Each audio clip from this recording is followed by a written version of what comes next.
Hi everyone, in this lecture we are going to discuss the two important concepts of the quantum chemistry, that is wave particle duality and Heisenberg's uncertainty principle. So, first of all we are going to discuss the wave particle duality. So, here the wave particle duality.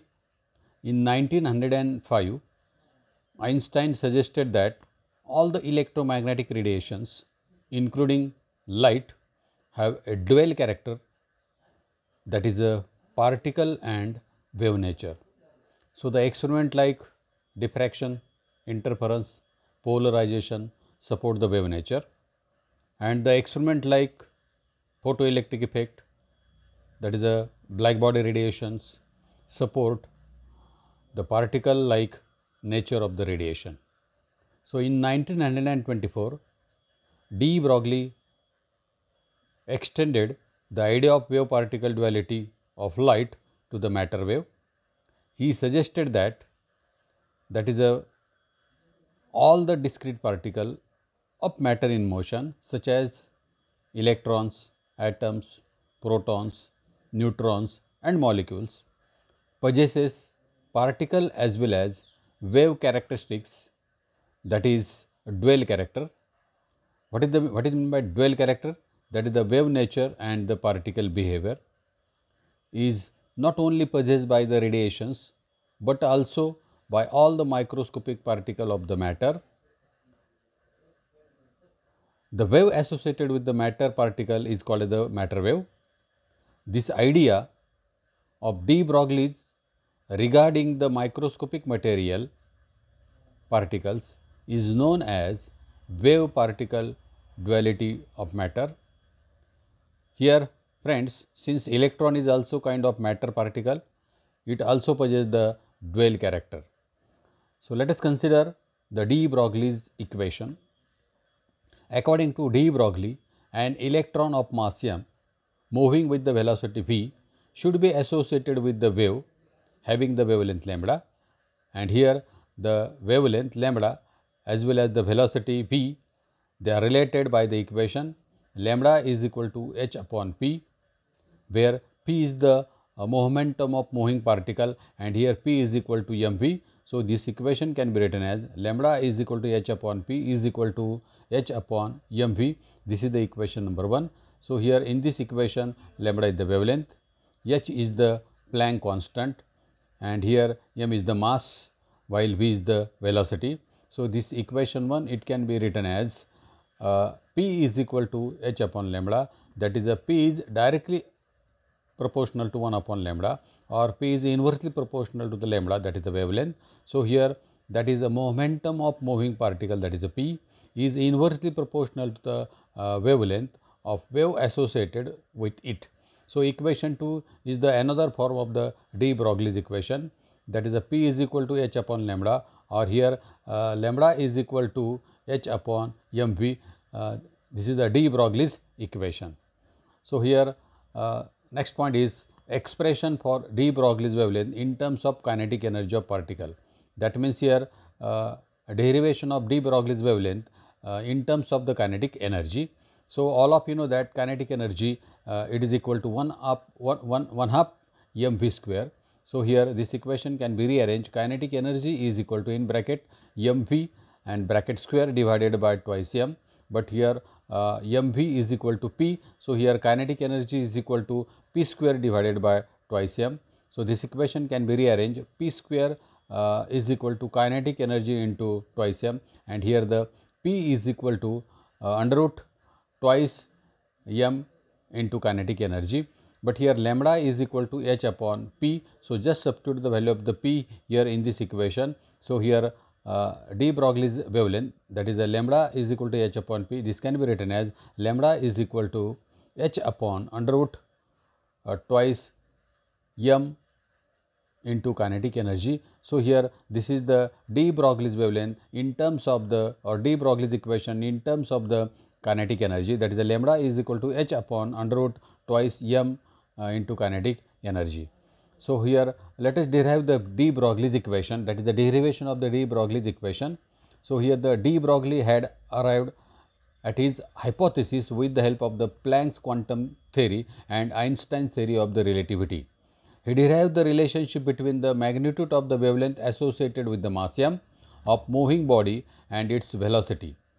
According to Planck, the photon energy, it is given by the equation E is equal to h nu, where h is the Planck constant, nu is the frequency. So, all of you know that against nu is equal to c upon lambda. So, this equation can be written as E is equal to h nu is equal to h into c divided by lambda, where again h is the Planck constant, lambda is the wavelength and c is the velocity of the light. C here, c is the velocity of the light and here the nu is the frequency of the radiation. By applying the Einstein mass energy relationship, the energy associated with the photon of mass m, it is given by E is equal to mc square, where E is the energy while m is the mass, c is the velocity of the light. So, here comparing equation 1 and 2, here we can write the mc square is equal to h nu is equal to hc divided by lambda. So, here this c is cancelled with the square. So, here this can be written as mc is equal to h divided by lambda. This is the equation number 3. So, here applying equation 3 to the moving particles such as the electron of mass m and velocity v, here equation 3 can be written as. So, here we can write the mv. So, instead of the c, c is the velocity of the light and here the v is the velocity of the moving particles such as the electron. So, mv is equal to h divided by lambda, or here we can write lambda is equal to h upon mv, or lambda is equal to h by p. So, here this equation 4, it is known as the de Broglie's equation and it may put in the words as the wavelength of the waves associated with the moving particle. So, here the wavelength of the waves associated with the moving particle, that is matter waves, is called as the de Broglie's wavelength. So, here equation 4 is the de Broglie's equation and lambda is the de Broglie's wavelength. So, here the lambda is equal to h upon mv or lambda is equal to h by p. Then here the physical significance of the wave particle duality. So, here just to understand the physical significance of the wave particle duality, let us consider the two bodies, one is the small and another is the large, and compare their values of the lambdas. So, here first of all let us consider the large mass. So, here the 1 gram bullet with the velocity 300 meter per second. So, here lambda is equal to h upon mv, where h is the Planck constant, its value is 6.627 into 10 raised to minus 34 joule second. M is the 1 gram. So, 1 gram is equal to 1 into 10 raised to minus 3 kilogram. So, here 1 into 10 raised to minus 3 multiply by 300 meter per second, that is the velocity. So, as per this equation lambda is equal to h upon mv. By substituting all the values here, we will get the value of the wavelength, that is the lambda is equal to 2.21 into 10 raised to minus 33 meter. So, here friends 10 raised to minus 33, that means this is a too small to be not measurable by any instrument and hence no significance. So, here when we consider the large object or the large mass, here the calculated value of the de Broglie's wavelength, it is a very small, and such a small wavelength it is not measurable by with the help of any instrument, has no significance. Then the second point, let us consider the small mass, an electron with the velocity 2.188 into 10 raised to 6 meter. So, here the mass of the electron is 9.11 into 10 raised to minus 31 kilogram, that is m, and h is equal to 6.626 into 10 raised to minus 34 joule second. So, de Broglie's wavelength, that is the lambda is equal to h upon mv. Substituting the value of the h, m and v, here we can calculate the de Broglie's wavelength, and the calculated value is 3.324 into 10 raised to minus 10 meter. This value is quite comparable to the wavelength of the X-ray and hence detectable. So, here when we consider the large mass and the small mass, the value of the wavelength of the large mass it is not measurable, while the value of the wavelength of the small mass it is quite measurable. So, here it can be detectable. So, from this these two example of the large mass and example of the small mass, here here we can conclude that that is a macroscopic object exhibit very small wavelength. So, small in fact that it is rather pointless to think of them in a wave nature. So, wavelength associated with the microscopic object can be observable and significant. Hence, wave particle duality has significance only in case of the microscopic object. In case of the macroscopic object, wave particle duality is of no physical significance. So, generally this is the limitation of the dual particle. So, here this is the first concept. So, let us consider the second concept, that is the Heisenberg uncertainty principle. So, here the one of the most important consequences of the dual nature of the matter is the uncertainty principle developed by the Werner Heisenberg in 1927. Friends, this principle is an important feature of the wave mechanics and discusses the relationship between the pair of conjugated property, that is those properties that are independent of a substance. According to classical mechanics, the position and momentum of the moving electron can be determined with the great accuracy. This is as per classical mechanics. But here when an electron considered as a wave, it is however not possible to know the exact location of the electron on the wave, as it is extending throughout the region of the space. So, here according to the classical mechanics, the position and the momentum of moving electron can be determined with the great accuracy. But here when an electron considered as a wave, it is however not possible to know the exact location, that means the exact position of the electron on the wave, as it is extending throughout the region of the space. So, thus the question arises, if an electron exhibiting dual nature, that is a wave and particle, is it possible to know the exact position of the electron in the space at the same given instant? To answer this question, Heisenberg uncertainty principle is used. So, what is the statement of the Heisenberg uncertainty principle? It states that it is impossible to determine simultaneously the exact position and momentum, that is velocity of the moving particle. So, here this is the statement of the Heisenberg uncertainty principle. It is not possible, or it is not possible to determine simultaneously the exact position and momentum of the moving particle. So, here this is the statement. Then mathematical relation of Heisenberg uncertainty principle. So, let delta x is the uncertainty in determination of the position of the microscopic particle. Delta p is the uncertainty in determination of the momentum of the particle. Then according to the Heisenberg uncertainty principle, delta x into delta p is greater than equal to h upon 4 pi.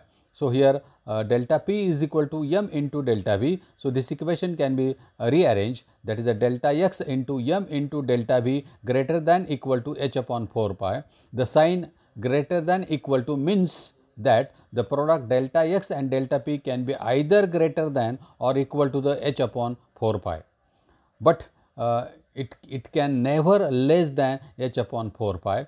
So, here the delta x into m into delta v is greater than equal to h upon 4 pi. This equation can be rearranged. Here delta x into delta v is greater than equal to h upon m into 4 pi. So, here this is the mathematical equation for the Heisenberg uncertainty principle. The uncertainty product is negligible in case of the large objects. Consider the following again two example. The first of all, let us consider the large object, that is a moving ball of iron weighing 500 gram, and here the uncertainty expression, that is a delta x into m delta v is greater than equal to h upon 4 pi. This can be written as delta x into delta v is greater than equal to h upon 4 pi m. Substituting the value of the h, pi and m here, that is a 6.626 into 10 raised to minus 34 joule second. This is the value of the Planck constant, divided by 4 into value of the pi, that is a 3.14. So, here the 500 gram is equal to 0.5 kilogram. That is why here the value of the m is 0.5, and when we solve this we will get the product of delta x into delta v, that is 1.055 into 10 raised to minus 34 joule per kilogram.